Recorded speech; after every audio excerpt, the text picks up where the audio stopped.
We're just receiving news of an explosion in the London Underground near Hyde Park. There has been a second explosion in the Underground, this time close to Oxford Circus. Both explosions appear to have occurred on the trains as they were moving. This is the kind of terrorist attack the government repeatedly says is going to happen. The government repeatedly says is going to happen. Reports are coming in that a third explosion has now occurred on an Underground train approaching Vauxhall Station.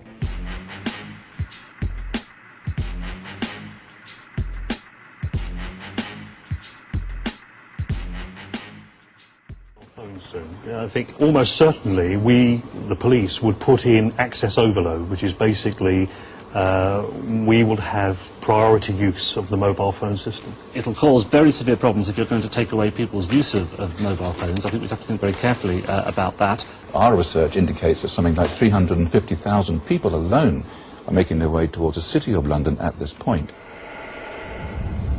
And if the access overload system has been triggered and they can't get onto their mobile telephones, this will have profound indications for them, the next of kin, and the very organisations they're hoping to go to work to.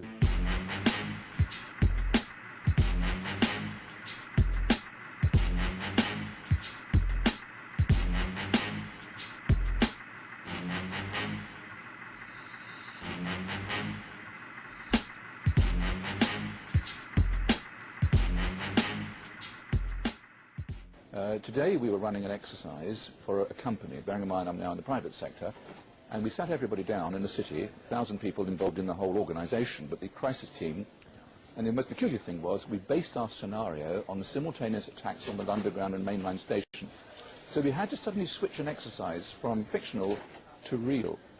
So we had to suddenly switch an exercise from fictional to real. So we had to suddenly switch an exercise from fictional to real.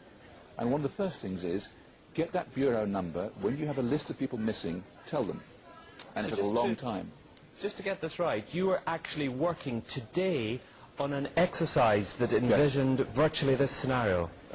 Just to get this right, you were actually working today on an exercise that envisioned virtually this scenario. Almost precisely. I was up until 2 o'clock this morning because it's our job, my own company, Visor Consultants. We specialise in helping people to get their crisis management response. How do you jump from slow time thinking to quick time doing? And we chose a scenario with their assistance which is based on a terrorist attack because they're very close to a property occupied by Jewish businessmen. They're in the city, and there are more American banks in the city than there are in the whole of New York.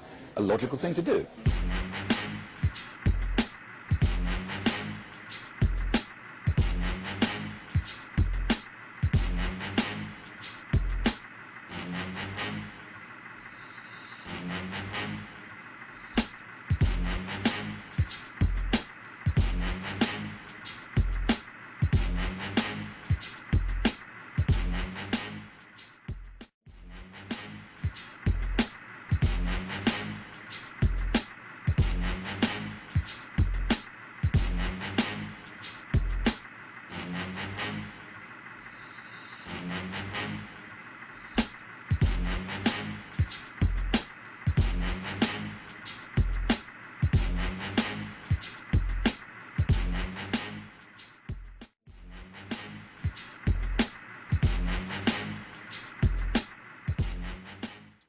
We can now confirm that a tanker carrying chlorine has exploded at the junction of Shoreditch High Street and Commercial Street.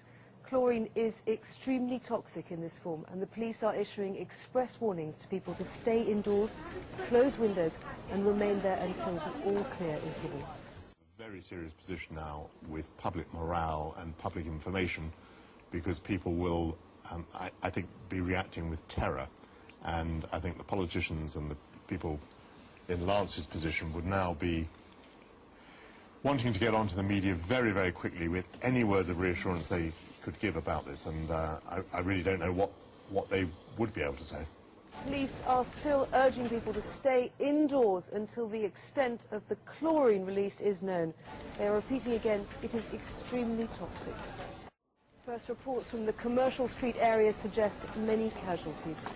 One eyewitness has described a fog of greenish gas on the surrounding streets. Police are still urging people to stay indoors until the extent of the chlorine release is known. Well, let's go over now to Peter Cockcroft, who's at the London Weather Centre. Peter, how is the weather likely to affect that chlorine cloud? Kirsty, the most important thing is the wind. Now, we've got high pressure out over the Atlantic, and that won't change over the next few hours. Now, that means light northwesterly winds across London, no more than 5 miles an hour. So the gas is likely to drift southeastwards across the East End. At the moment, the gas isn't dispersing very quickly. Now, that's down to the cloudy skies, but if the sun breaks through, that could cause more mixing and make the gas spread out more. Now, the advice from the emergency services is to stay indoors, and we'll be updating the situation continuously on our radio station, 94.9 FM. Thank you, Peter. The chlorine is concentrated in the Bishopsgate area at the moment, and we've just been sent these pictures from the scene. Now, you're looking here at Bishopsgate. That is the gas. It tends to swirl and then sink to ground level. As you can see, I mean, it actually looks like a liquid, but that is in fact gas, and it is highly toxic. The police are saying, please stay indoors until this has dispersed. It's extremely poisonous. This cloud of chlorine gas came from a tanker that exploded near Liverpool Street Station, and it is now concentrated in the Bishopsgate area.